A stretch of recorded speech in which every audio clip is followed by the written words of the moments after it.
সেই কিছু আছে ক'ব মই আজি ইয়াত উপস্থিত থকা সকলোকে উদ্দেশ্যে এষাৰ ক'ব বিচাৰোঁ যদি পাৰমিশ্যন 2 মিনিট সময় দিয়া ধন্যবাদ ৰাইজ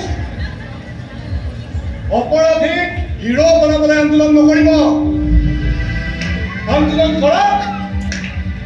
সিহঁতৰ ভিতৰৰ অসুৰ কেইটাক মাৰিবলৈ কওক সিহঁতক আৰে তহঁতো জন্ম তেনে এজনী নাৰীৰ পৰাই হৈছিলি বুজাওক নুবুজিলে চৰ লগাওক অচিত ঘাটত মই মোৰ ফাঁচি বিচৰাৰ কাৰণ বীৰজনৰ লগত মোৰ তুলনা নহয় আপোনালোক যে আজি ইয়াত মুখ খালে শপত পৰা আকৌ মনত পৰিব আপোনালোক আচলতে কোন আৰে লাচিতৰ দেশৰ মানুহ আমি নৰিয়া গাঁৱৰে মোবাইলক খেলাব পাৰিলে আমাৰ ভিতৰৰ অসুৰ কেইটা কোন কোটা সৰুতে ল'ৰা ছোৱালীক কথা ক'বলৈ শিকোৱাৰ লগে লগে নিজক ক'বলৈ শিকক নাৰী মানে দেৱী নাৰী মানে মাতৃ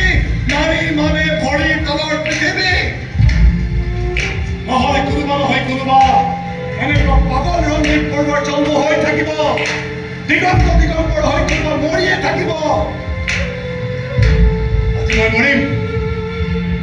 কিন্তু ভিতৰত এতিয়াও অসুৰ পুহি ৰখা তহঁতক কৈছো ভিতৰৰ অসুৰ কেইটা এতিয়াও মাৰ যদি নমাৰ তেনেহ'লে মইহে মৰিম কিন্তু মোৰ কথা শুনি থকা এই ৰাইজখিনি আছে আৰু ৰাইজ এবাৰ মানে তহঁতৰ দৰে অপৰাধী লেপিছবোৰ হাজাৰ হাজাৰ মানুহে চিঞৰি এটাই ক'ব ওয়েলকাম টু পাগলখানা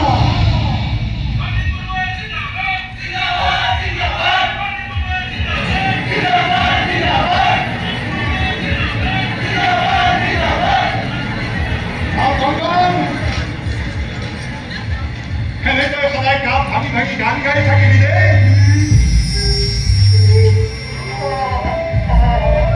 গান গান কৈ পেলাবি মনবোৰ হাইলোক চাবি চৰি প্ৰিয় তোমাৰ চিজিল মানুহটো হ'ব নোৱাৰে নহয় চৰি বহুত চিজিল মানুহ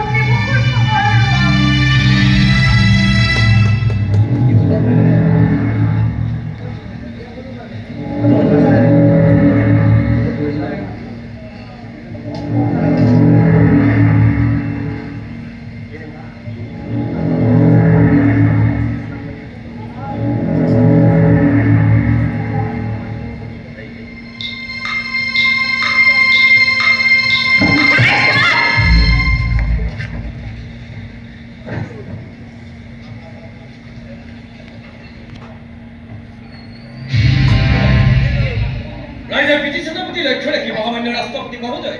ৰঞ্জিত বৰুৱাৰ ফাঁচী আদেশ বাতিল কৰি 6 বছৰৰ সশ্ৰম কাৰাদণ্ড বিহিছিল